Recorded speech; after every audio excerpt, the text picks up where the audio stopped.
বিসমিল্লাহির রহমানির রহিম। প্রিয় শিক্ষার্থী বন্ধুরা, আশা করি তোমরা ভালো আছো। আজকে আমি নবম ও দশম শ্রেণীর ইংরেজি দ্বিতীয় পত্রের ট্রান্সফরমেশন অফ সেন্টেন্স বিষয় থেকে সিম্পল, কমপ্লেক্স ও কম্পাউন্ড কীভাবে চেঞ্জ করতে হয় একটা থেকে সেই বিষয় নিয়ে আলোচনা করব। তো আমরা গত লেকচারে সিম্পল, কমপ্লেক্স, কম্পাউন্ড বাক্য কীভাবে চেনা যায় সে বিষয়ে পার্ট 1 নিয়ে আলোচনা করেছিলাম। আজকে আমরা পার্ট 2 থেকে জানার চেষ্টা করব কীভাবে সিম্পল, কমপ্লেক্স এবং কম্পাউন্ড একটি আরেকটা থেকে চেঞ্জ করা যায়। তো শিক্ষার্থী বন্ধুরা দেখো, আমরা গতদিনে শিখেছিলাম যে সিম্পল বাক্যের আইডিয়া কি, কীভাবে চিনব কমপ্লেক্স বা কম্পাউন্ড। আমরা সংক্ষেপে জেনেছিলাম যে সিম্পল বাক্য হচ্ছে বাক্য যে বৃহত্তম বাক্যের ভিতরে একটি অংশ থাকবে যা প্রিন্সিপাল ক্লজ, আর একটি অংশ নন ক্লোজ হবে যেটা ক্লোজের ভিতর পড়বে না। তো এরকম একটি বাক্যকে আমরা বলবো সিম্পল বাক্য। অর্থাৎ সিম্পল বাক্যে সর্বসাকুল্যে একটি মাত্র ক্লোজই থাকবে। কম্পাউন্ড বাক্যে কীভাবে চেনা যায় দেখো, যে বাক্যের ভিতরে আমরা দেখেছি দুটি প্রিন্সিপাল ক্লজ দ্বারা আবৃত হবে এবং মাঝখানে কোনো না কোনো সাবঅর্ডিনেট কোঅর্ডিনেটিং কনজাংশন দ্বারা যুক্ত থাকবে। আর কমপ্লেক্স সেন্টেন্সটি চেনার উপায় ছিল যে দুটি ক্লোজের ভিতরে একটি ক্লোজ হবে প্রিন্সিপাল ক্লোজ আর একটি ক্লোজ হবে সাবঅর্ডিনেট ক্লোজ। এভাবে আমরা সিম্পল, কমপ্লেক্স, কম্পাউন্ড বাক্য চিনি। তো আমরা এখানে দেখো আজকে আমরা লিখেছি যে how to change simple, complex আর কম্পাউন্ড। প্রথমত আমরা দেখি যে প্রশ্নপত্রে যদি কোনো বাক্য এভাবে দেওয়া থাকে, যে বাক্যটা লিখছি আমি দেখো যে দো হি is poor he is honest. এই বাক্যটি দেখলে দেখবে তোমরা যে এই বাক্যটি আসলে সিম্পল, কমপ্লেক্স, কম্পাউন্ড কার ভিতরে পড়েছে। তোমরা মিলাম দেখো, এখানে যে দুটি অংশ আমরা দেখতে পাচ্ছি, একটা হচ্ছে দো হি ইজ পোর, এই বাক্যটাতে এটা হচ্ছে সাবঅর্ডিনেট ক্লজ। কিভাবে চিনলাম আমরা দেখো যে এই ক্লজটাতে এই অংশ একাকী অর্থ প্রকাশ করতে পারছে না। দো হি ইজ পোর, যদিও সে গরিব, এর সম্পর্কে আরো কিছু বলা লাগবে, সেটা হচ্ছে যে হি ইজ অনেস্ট। অর্থাৎ এই অংশটি না বলা পর্যন্ত এই অংশের অর্থ এককভাবে ক্লিয়ার নয়, তাই এটাকে আমরা সাবঅর্ডিনেট ক্লজ হিসেবে আগে থেকে চিনি।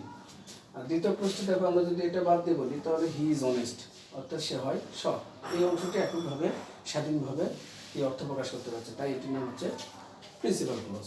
তাহলে এই যে বাক্যটি আমি লিখেছি এক্সাম্পল হিসেবে, সেটা হচ্ছে এই বাক্যটি একটি কমপ্লেক্স সেন্টেন্স, যে সাবঅর্ডিনেট ক্লজ আছে সাথে প্রিন্সিপাল ক্লজ আছে। সুতরাং এই বাক্যটি কি দাঁড়ালো, দেখো কমপ্লেক্স সেন্টেন্স। এখন কমপ্লেক্স সেন্টেন্স এটা কিন্তু প্রশ্নপত্রে লিখে দেওয়া থাকবে না, বাক্য দেওয়া থাকবে। আমরা বাক্য দেখে চিনবো এবং অংশগুলো দেখে চিনবো, তাহলে আমরা বুঝলাম যে বাক্যটির নাম হলো কমপ্লেক্স সেন্টেন্স। এখন কমপ্লেক্স সেন্টেন্সকে যদি আমরা সিম্পল বা কম্পাউন্ড করি তাহলে কীভাবে চেঞ্জ করবো? তো এর জন্য আসলে কিছু রুলস আছে, তোমরা ব্যাকরণ গ্রামার বই থেকে দেখার চেষ্টা করবা। সেখানে আমি সংক্ষেপে বলছি দেখো, প্রথমত যদি এই বাক্যটাকে আমরা সিম্পল বানাই তাহলে সিম্পল বানাতে গেলে কী করতে হবে? তবে একটা বিষয় মাথায় রাখতে হবে যে সিম্পল সেন্টেন্স করতে হলে আমাদের একটা বিষয় মাথায় রাখতে হবে, সেটা হচ্ছে যে সিম্পল সেন্টেন্সের ভিতরে সর্বসাকুল্যে একটা প্রিন্সিপাল ক্লজ থাকে, আরেকটি কি থাকে, আরেকটি হচ্ছে নন ক্লোজ হয়। তাহলে এখানে যে দুটো অংশ আমরা দেখেছি, একটা হচ্ছে সাবঅর্ডিনেট, একটা প্রিন্সিপাল। প্রিন্সিপাল ক্লোজকে আমি প্রিন্সিপাল ক্লোজে রেখে দেবো, আর সাবঅর্ডিনেট ক্লোজটাকে আমি কী করবো না, একটা নন ক্লোজ বানাবো। নন ক্লোজ বানাতে গেলে দেখো প্রথমত হচ্ছে আমরা এই সাবজেক্টটাকে ধরবো। দেখো সাবজেক্ট হচ্ছে হি, তাহলে হি পসেসিভ কেস হচ্ছে হিজ, আর ইজ যেটা ইজের নন ফাইনাইট ভার্ব হচ্ছে হলো বি থেকে আসছে, যার কারণে বিং হবে, বিং। আর অবজেক্টটা কি আছে না, পোর। আচ্ছা, এখন দেখো নন ক্লোজের ভিতরে সাবজেক্টের মধ্যে থাকবে না, পসেসিভ কেস আকারে থাকতে পারে, যেমন হিজ। আর ফাইনাইট ভার্বটা ফাইনাইট না হয় নন ফাইনাইট হবে, অর্থাৎ ইজ ভার্বটা বি থেকে আসছে, তাই নন ফাইনাইট ভার্ব হচ্ছে বিং, প্রেজেন্ট পার্টিসিপল। এরপরে অবজেক্টটা হচ্ছে পোর, তাহলে হিজ বিং পোর, এটুকু আমরা পাচ্ছি। আর এখানে দেখো আমরা যদি কমাতে দেখো হি ইজ অনেস্ট, এইটা হচ্ছে যেহেতু একটা প্রিন্সিপাল ক্লজ, তাই আমরা এটা চেঞ্জ করবো না, যা আছে তাই রাখবো। তাহলে দাঁড়াচ্ছে যে হি ইজ অনেস্ট, এটা প্রিন্সিপালই থাকলো, আর এটাকে আমি নন ক্লোজ বানাচ্ছি, এনসি নন ক্লোজ। এখন নন ক্লোজের সামনে যে আমরা দো অল দেখতে পাচ্ছি, তোমরা জানো যে কমপ্লেক্স সেন্টেন্সগুলোর যে সাবঅর্ডিনেট ক্লোজ থাকে তার পূর্বে কখনো কখনো দো বসে, অল দো বসে, সিন্স বসে, অ্যাজ বসে, হোয়েন বসে। এরপরে আমরা দেখি যে রিলেটিভ প্রোনাউন হু, হুইশ, দ্যাট হতে পারে। তো এই সমস্ত সাবঅর্ডিনেট কনজাংশনগুলো দেখে আমরা চিনব যে এটা হচ্ছে সাবঅর্ডিনেট ক্লজ। আর সেই সাবঅর্ডিনেট ক্লজের এই শব্দগুলো যেমন দো, অলদো, সিন্স, অ্যাজ, হোয়েন এগুলো উঠে দিয়ে এদের পরিবর্তে একটি নির্দিষ্ট ওয়ার্ড বসানো যায়। যেমন এখানে দো, অলদো আছে, আমরা জানি দো, অলদোর পরিবর্তে সিম্পল সেন্টেন্সের সময় ইন স্পাইট অফ বসানো যায়, অথবা ইন স্পাইট অফ এর পরিবর্তে কি বসানো যায়? ডিসপাইট। ডিসপাইট দিলে ডিসপাইট অফ দেওয়ার দরকার নেই। যেমন দেখো আমি লিখছি, দেখো দো পরিবর্তে ইন স্পাইট অফ, অথবা এর পরিবর্তে আমরা কি লিখতে পারি? ডিসপাইট। ডিসপাইট দিলে অফ দেব না আমরা, তাহলে in spite of his being poor he is honest, এই বাক্যটি দাঁড়ালো। অথবা despite his being poor he is honest.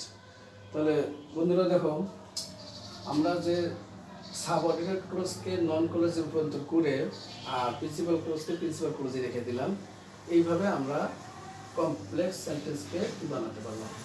Simple সেন্টেন্সে রূপান্তর করলাম। অর্থাৎ সিম্পল সেন্টেন্সে বানাতে গেলে প্রথমে যে বিষয়টা মাথায় রাখতে হবে, একটা সাবঅর্ডিনেট ক্লজকে আমরা নন ক্লজ বানাবো আর প্রিন্সিপাল ক্লজ সাবঅর্ডিনেট ক্লজ থেকে নন ক্লজ বানাতে গেলে আমরা জানি সাবজেক্ট মোড থাকবে না, সাবজেক্ট প্রসেসিভ হয়ে নিয়ে গেল, প্রসেসিভ কেস থেকে হিজ, তারপরে বি ভার্ব ইজ আছে, বি থেকে নন ফাইনাল ভার্ব বি হলো, তারপর অবজেক্ট পোর। আর দো, অলদো থেকে তারপর ইন স্পাইট অফ অথবা ডিসপাইট। তো এইভাবে দেখো আমরা এটাকে কি বানালাম? কমপ্লেক্স থেকে সিম্পল। আচ্ছা, কোনো কারণে যদি আমরা এটাকে কি বানাই? কম্পাউন্ড বানাই, তাহলে কি হবে? কম্পাউন্ড সেন্টেন্স হতে গেলে দেখো, আমরা আগে জেনেছি কম্পাউন্ড সেন্টেন্স হচ্ছে দুটি প্রিন্সিপাল ক্লজ মাঝখানে কোনো কি কোঅর্ডিনেটিং কনজাংশন দ্বারা যুক্ত হয়। যেমন দেখো, এটা হি ইজ পোর, দো, এই সাবঅর্ডিনেট ক্লজকে আমরা প্রিন্সিপাল ক্লজ বানাবো। সেটা হচ্ছে কি? দো, অলদো উঠাই দিব, দিয়ে আমরা লিখবো হি ইজ পোর, কমা, এটার পরিবর্তে আমরা একটা কনজাংশন দিব, একটু পরে দিই। তারপরে হচ্ছে দ্বিতীয় ক্লজটা কি আছে? He is honest. আচ্ছা, হি ইজ অনেস্ট এখানে শুধু অনেস্ট লিখলেই হবে, কেন সেটা পরে বলছি। দেখো এখানে বন্ধুরা, হি ইজ পোর এটা একটা প্রিন্সিপাল ক্লজ আর অনেস্ট একটা প্রিন্সিপাল ক্লজ। এই দুইটা ক্লজ মাঝখানে কি হবে? কমা উঠে গিয়ে কোনো কোনো কনজাংশন দ্বারা যুক্ত হবে।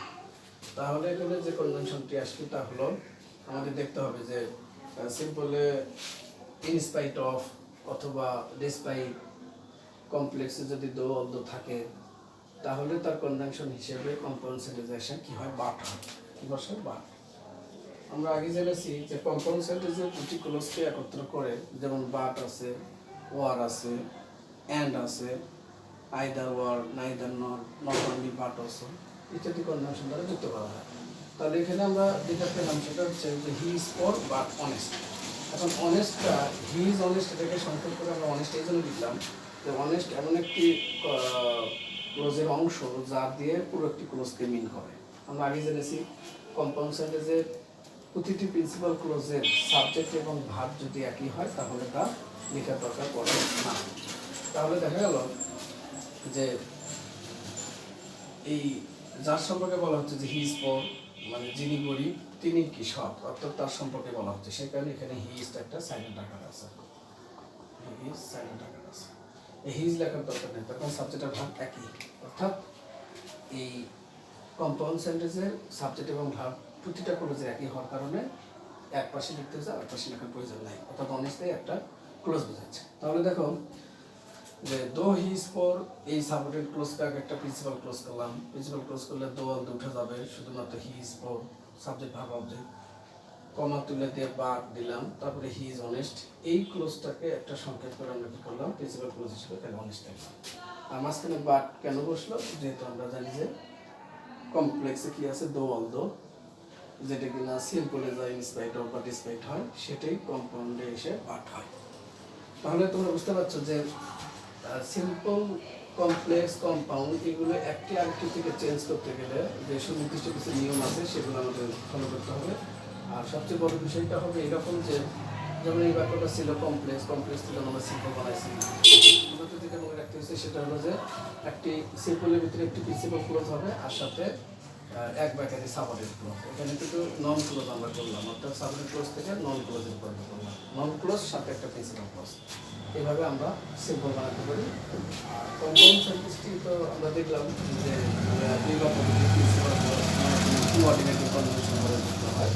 তো এখান থেকে আমরা সেটা পেলাম। অর্থাৎ এইভাবে আমরা কি করি সিম্পল কমপ্লেক্সে রূপান্তর করতে পারি। তো তোমরা আরো উদাহরণ দেখতে পারো।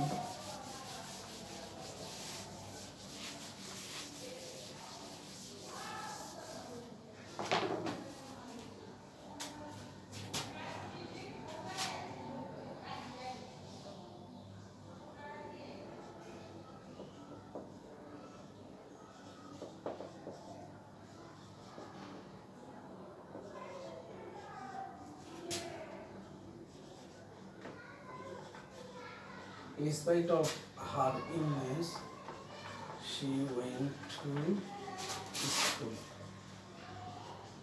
yesterday. এই বাক্যটিকে যদি আমরা কি বানাই কমপ্লেক্স অথবা কম্পাউন্ড, তাহলে কিভাবে বানাবো? প্রথমে আমরা কমপ্লেক্স বানাবো।